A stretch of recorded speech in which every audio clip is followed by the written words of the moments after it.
recognition.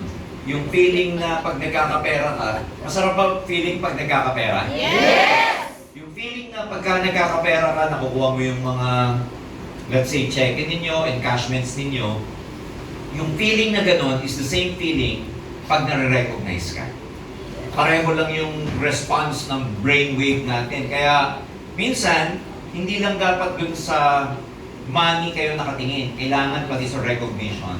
Gusto nyo nare-recognize. And, syempre, pagka ginawa nyo yung ganitong negosyo, lalo na dun sa mga kabataan, I can relate to you well because nagsimula ako sa business na to 28 years ago. 28 years ago.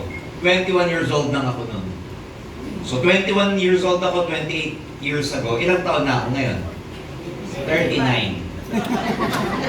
Yun. So, ibig sabihin, classic example ako nung mga, let's say, meron dito 20, 21, or even older. Classic testimony ako nung ginawa itong karir. Ginawa itong seryoso na ngayon 28 years na ako. Wow. So, ibig sabihin, nung nag-join ako dito, 21 ako, tapos 28 years na ako, mas matagal na akong nagne-networking or MLM kesa nung nag-join ako na 21 na ako. Gets nyo siya? Yes! So, in other words, more than half of my life has been dedicated to this industry. Question, kung nakakita kayo ng taong katulad ko, more than kalahati ang buhay na nasa industriyang to, tanong, nasa tamang direksyon ba kayo? Yes! Of course. Kasi kung may mali sa direksyon na to, dapat, way back, nag-quit na kami. Tama. Siguro, kay Sir Arnel, lamang lang ako ng mga 2 years eh. So, dun sa mga kabataan na nandito and those of you who are professionals who are still thinking na minsan kasi ang level ng seriousness natin, dun nakadepend yung level ng magiging success ninyo. So, ulitin ko yung level ng success ninyo, nakadepend kung gaano ka kaseryoso. Kasi sa buhay naman kahit saan ganun eh. Kunwari yung grade mo sa college, depende yung gaano ka kaseryoso mag-aral. Hindi naman pwedeng pa-banjing-banjing ka tapos ang grade mo, 1. Isa lang ibig sabihin nun, sip-sip ka pagka... Di ba? So, hindi naman pwedeng pala-aral ka, nagsusunod ka ng kilay, and yet stress o simpong grade. So, yung level ng magiging success nyo dito, whether 100,000, 500,000, 1 million naman, 2, 3 million naman, depende yun gaano ka kaseryoso. And alam mo, sa totoong buhay, walang ibang makakaalam kung gaano ka kaseryoso. Pwede mo ba tanungin sa upline mo, upline, gaano ba ako kaseryoso? Pwede mo ba tanungin sa nanay mo, nanay, gaano ba ako kaseryoso mag-aral? Pwedeng may idea siya gaano ka kaseryoso, pero nonetheless, the ultimate person who can just tell you kung gaano ka kaseryoso, ikaw. Yes. And alam mo, may tamang galaw ang isang taong magtatagumpay. Galaw pa lang, alam mo na kung magtatagumpay ka o hindi. Huwag na tayo magsinungaling. Hindi nyo kailangan ng maraming training. Hindi nyo kailangan ng maraming mentorship or coaching. Ikaw mismo, alam mo kung yung galaw mo, pang-tagumpay o hindi. Tama eh. Alam mo yun. Lagi kong kinukwento eh. Nung ako college, engineering ako eh. Second year sa engineering nung araw, drawing day namin yan. Nung araw, wala pang CAD, yung computer-aided design. Pag nakakita ka ng mga engineering student mo, para kaming ninja. Yung may tube dito sa likod. Tapos may T-square. Yes. Tapos may pumano ng ruler. Tapos mga nakasabit sa jeep. Tuwing Tuesday yun. Makikita mo yung mga freshmen or second year students, alam mo drawing day nila kasi may baon. Alam mo rin kung sinong kaklase mo ang papasan. Alam mo kung bakit? Kasi kung sino yung may mga dala, seryoso yun. Yung walang dala-dala, alam niyang drawing day, tapos ang dala-dala, ballpen, nakasukpit pa dito. Tapos katleya, nakalagay dyan, alam mo na kaagad. Hindi mapasa to. Drawing day eh. Walang dalang tube, walang dalang T-square. Eto malupit, pag-exam. Alam mo talaga eh. Sasabihin ng professor, di ba, yellow? Get 1/4 sheet of paper. Alam mo, sino mga hindi papasang classmate mo? Bro, may 1/4. Alam mo na yun. Eto malupit. May extra ballpen ka. Ano pinapasok dito dito? Tingin mo, walang baong 1/4 sheet, walang baong ballpen. Nag-aaral kaya yun? Baong nga hindi nagdala eh. Papel nga dinala, nagdala eh. Aral pa kaya? Tama. Alam mo kung magtatagumpay ka, huwag na tayo magluwa. Alam mo yung kilos mo. Alam mo yung mga dapat ginagawa mo dito. Anong ginagawa mo? Alam mo yung dapat ng pag-uugali para magtagumpay. Ginagawa mo. Kasi, minsan ang dami na nating training na attendan. The truth is, alam mo paano magtagumpay. Hindi mo lang mag-google ka. How to lose weight. Lalabas, 1,000 mahigit na paraan. May intermittent fasting, may 1 meal a day, OMAD, merong vegetable. Ang dami! Pero ba't marami pa rin matsuba? Ha? Hindi ginagawa. Tama? Sinabi, no rice. Nakakita ng karakare.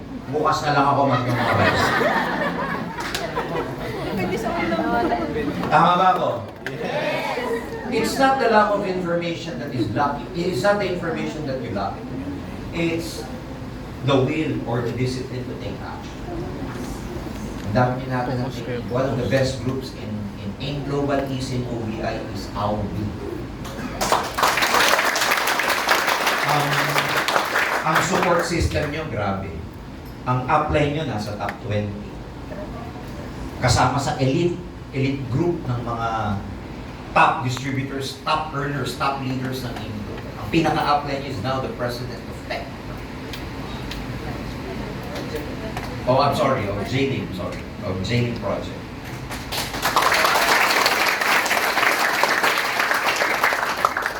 Meaning, he has what it takes to become successful. Hindi kayo magkukulang sa training. Ang question, ginagawa mo ba? Ginagawa mo ba? O kaya, meron ka ba disiplina para gawin talaga? Kasi the truth is, kung by the dot, by the letters, susundin mo lahat ng sinasabi nila, successful ka na.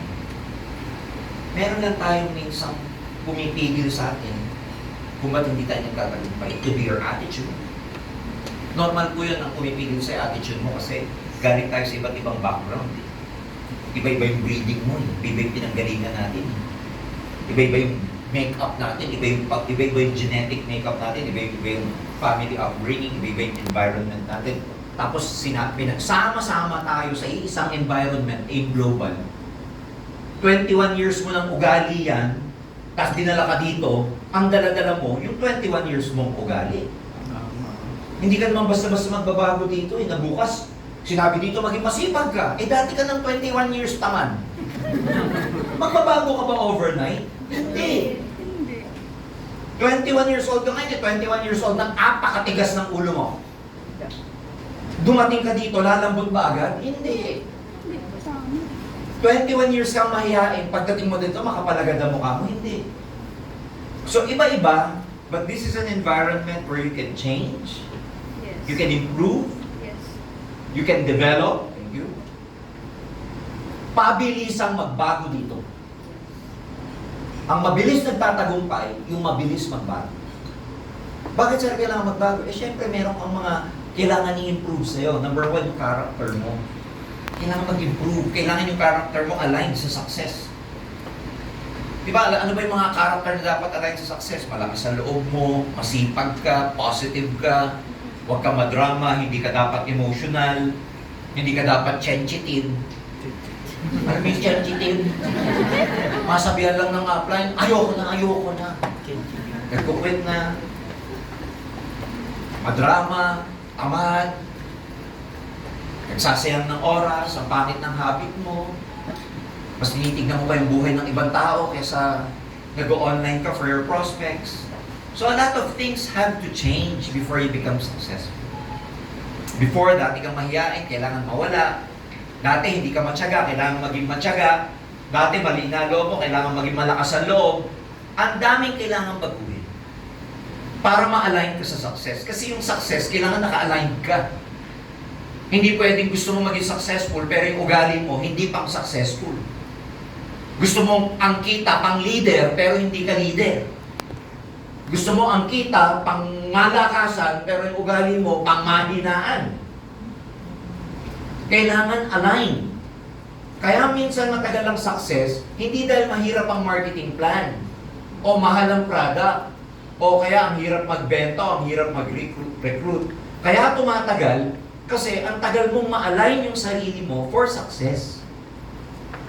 So it's just a matter of alignment. So, you just need to really improve. Sabihin mo, improve. Improve. Again, dapat ang kilos mo, pang malakasan, pang success. Pang papasa. Hindi yung pang babagsak. Sir, ano ba yung mga ugaling pang papasa? Well, you can see from a lot of successful people here, they are humble, merong good learning attitude. They never give up. Kaya nga ang topic natin, grit.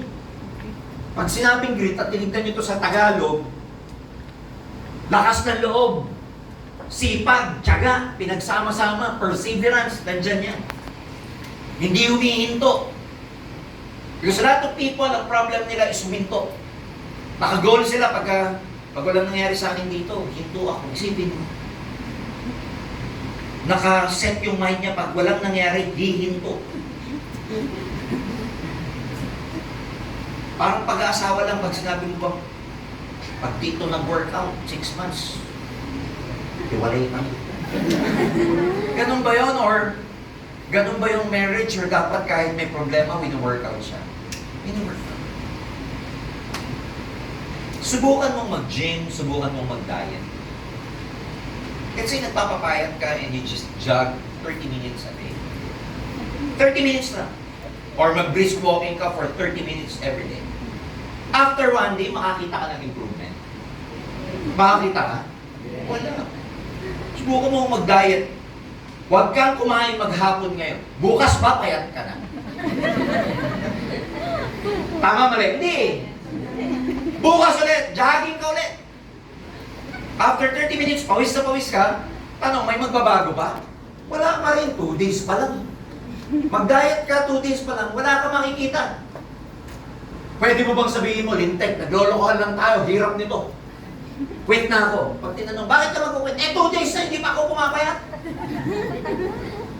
20 years mong binuno yung bilbil na yan.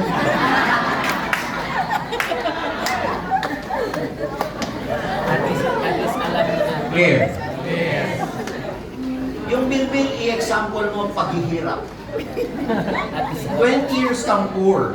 20 years kang walang pera. 20 years kang walang savings.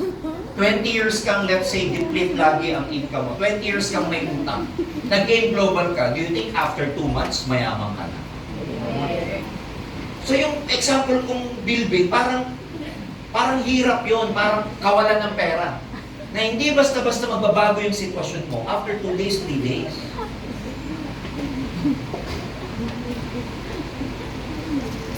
Pero ituloy-tuloy mo yung pag-jogging mo, pagdadayat mo. After 3 months, may makikita kang pagbabago.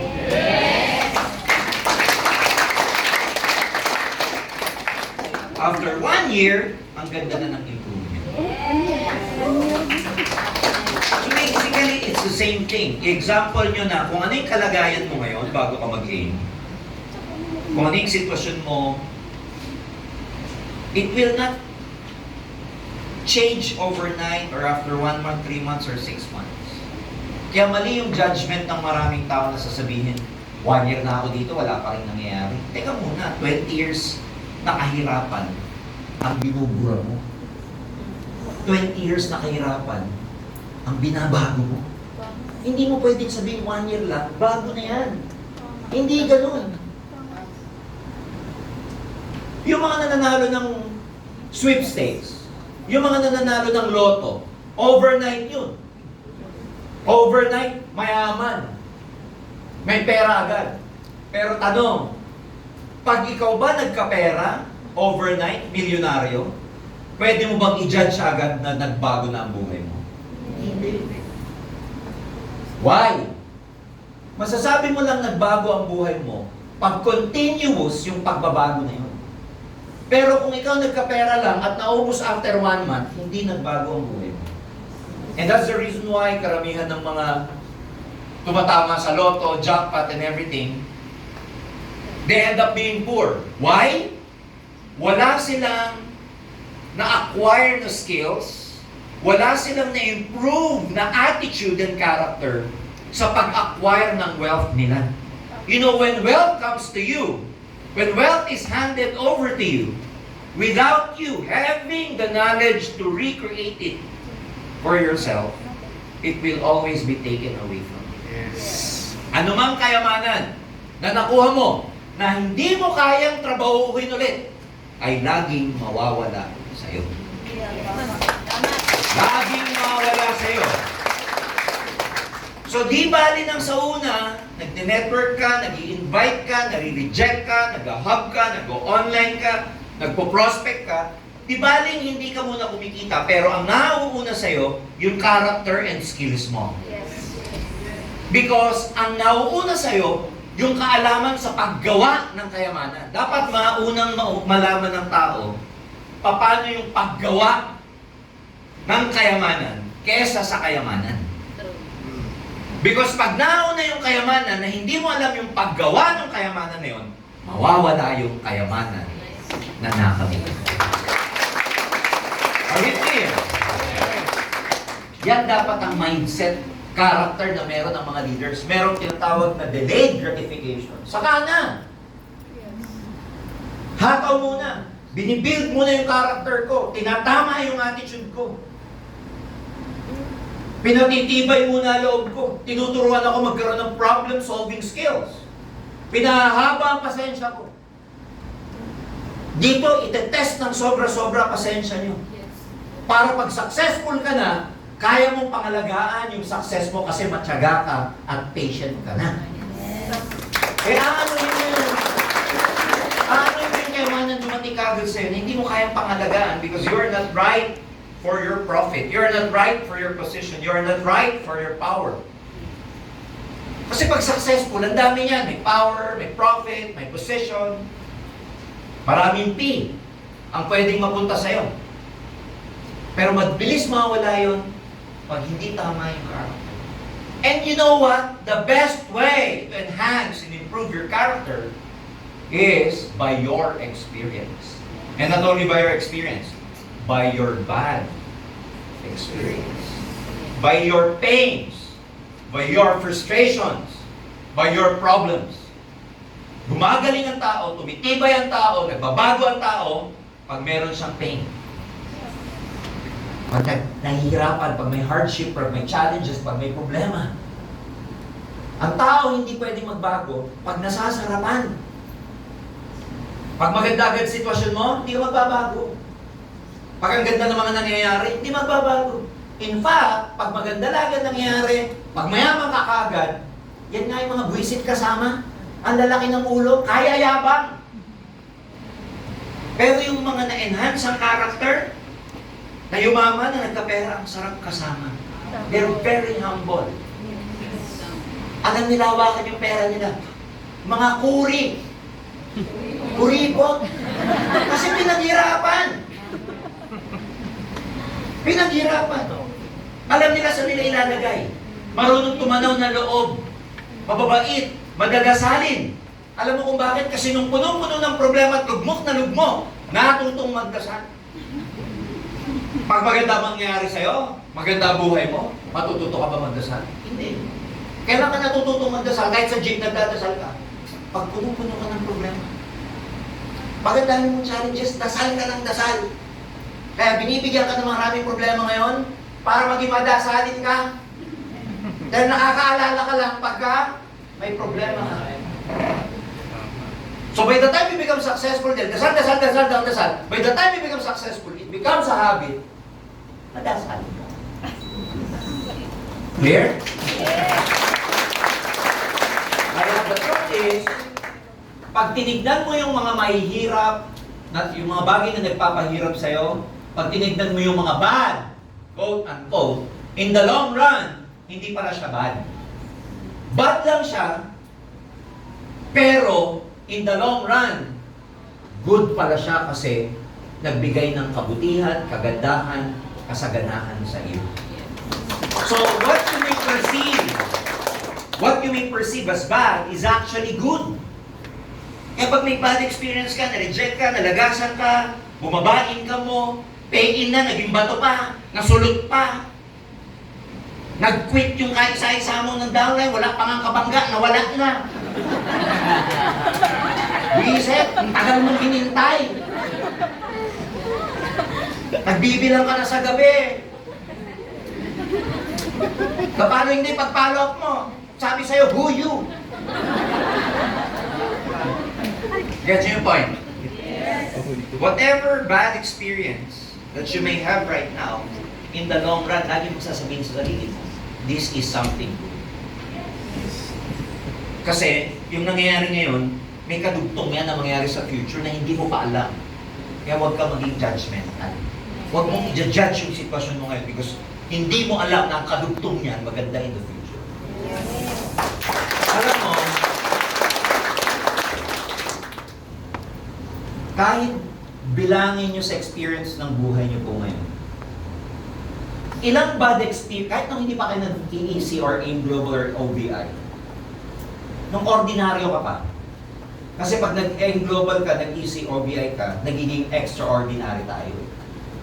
Nung ordinaryong mamamayan ka pa, just recall in your mind, in your heart, may naging problema ka ba? Nakakala mo problema, pero in the long run, napaganda pala. May ganyan kayo wala? May ganyan kayo wala? So, totoo yung wisdom na kahit hindi maganda yung nangyayari sa inyo ngayon, huwag niyong i-judge kasi may magandang kadugtong na in the future yun. Yes. Ang daming ganun eh. Halimbawa, broken heart. Nag-break kayo. Yan. Mamatay-matay ka. Isang linggo na di kumakain. Isang linggo na di naliligo. Nung tinatanong ka, di ba nanay, ano nangyari sa'yo? Hindi ko alam nanay, nag-break kami. O ano ngayon? Mamamatay ako. Ano yan? Oxygen ko, mamamatay ka. Pero yung broken-heartedness mo, you're being broken, led you to meet someone else who is far better than your own. Yes. May ganun ba? Yes. Hindi ka natanggap sa ganitong trabaho. Bokya ka sa interview. Dahil nabokya ka rito, nagpa-interview ka sa iba na mas maganda pala kaysa dun sa dapat napapasukan. Pero nung nabokya ka, gusto mo nang mamatay. May mga ganun ba tayong experiences? Yes. So every time na nakaka-experience ka ng something bad that you may perceive as bad while you are doing your business, lagi niyong iisipin may magandang purpose nito. Yes. Hindi mo alam because only God knows. Eh, hindi ka naman Diyos eh. Yung consciousness mo is different from God's consciousness. So who are you to judge what's gonna happen to you? We have no right. Kaya nga daw yung mga laging nag-worry, yung mga laging nag-iisip in the future, yung may mga fear, another term for them is arrogant. Bakit ganun sir? Yung worry, yung nag-worry, bakit arrogante siya? Kasi pag nag-worry ka, ginajudge mo yung mga pangit na nang mangyayari. Kaya ka nag-worry. Ganito yan, ang worry sa future, ang guilt sa past. So pag nag-worry ka, nagiging arrogante ka kasi hindi mo pa naman din alam anong mangyayari. Pero nag-worry ka. Inuunahan mo yung Diyos. That's why you are arrogant. So live free. Hindi mo alam, baka yung susunod na Joseph Lim ng AIM Global nandito umaattend ngayong gabi nito. Ayan ka ba? Bakit ka mag-worry? You are in the best company. The moment you step your foot in this company, karirin nyo na. Pag sinabing karirin, wala na tong atrasan. Kumbaga sa ulan, nabasa ka na, maligo ka na. Because the moment na mag-retreat ka, mas maraming magtatawa sa'yo. Iko-confirm mo lang na tama yung mga hinayupak na nagsabi sa'yo. Tama. Wala mangyayari sa'yo dyan. Eh nag-quit ka. Kita? Tama eh. Ano na lang sasabihin ng mga tao, ng mga prospect na pinangakuha mo? Yayaman ka dito, magbumili ka na. Eh, nag-quit ka. Anong gagawin mo? Block ko na siya sa Facebook. Mapapahiya ako. You know what I'm saying? Yes. Pangatawanan nyo yung desisyon nyo na nandito kayo. Because ulitin ko, after 18 years, ang dami pang mangyayari dito sa inyo. Bakit nyo kailangan seryosohin? Bakit nyo kailangan ibigay ang best ninyo? We are just getting started. Yes.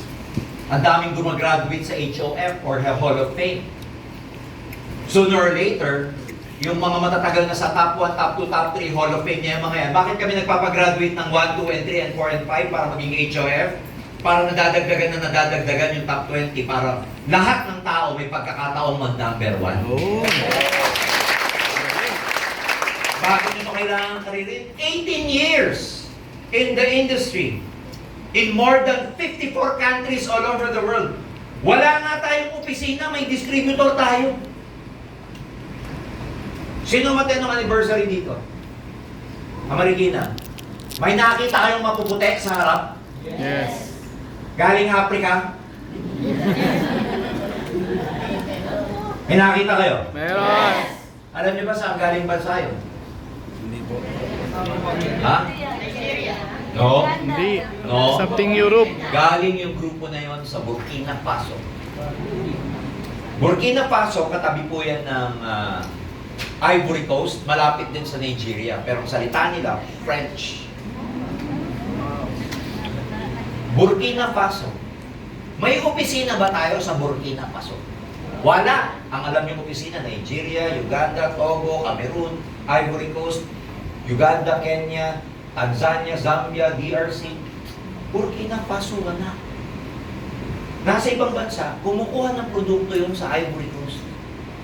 Bibili ng produkto doon, babalik ng Burkina Faso. Yung pinaka-leader nila, sila nagambag para magkaroon sila ng mga opisina. Pero walang opisina ang AIM Global. Opisina ng distributor ang meron doon.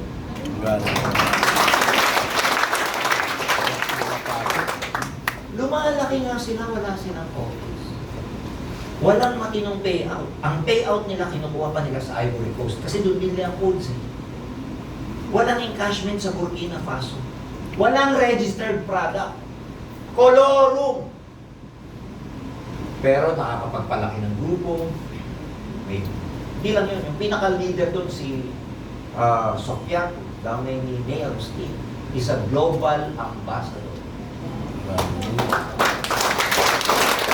Ang dami nating global ambassador doon, ang dami nating GE, ang dami nating GA, ang dami nating prime position. Walang opisina ang AIM Global doon. Walang branch.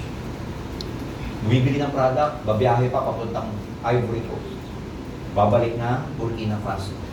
Pero nagpaparegister na kami ng products niya. Ang point ko, lumalaki na sila ng walang opisina.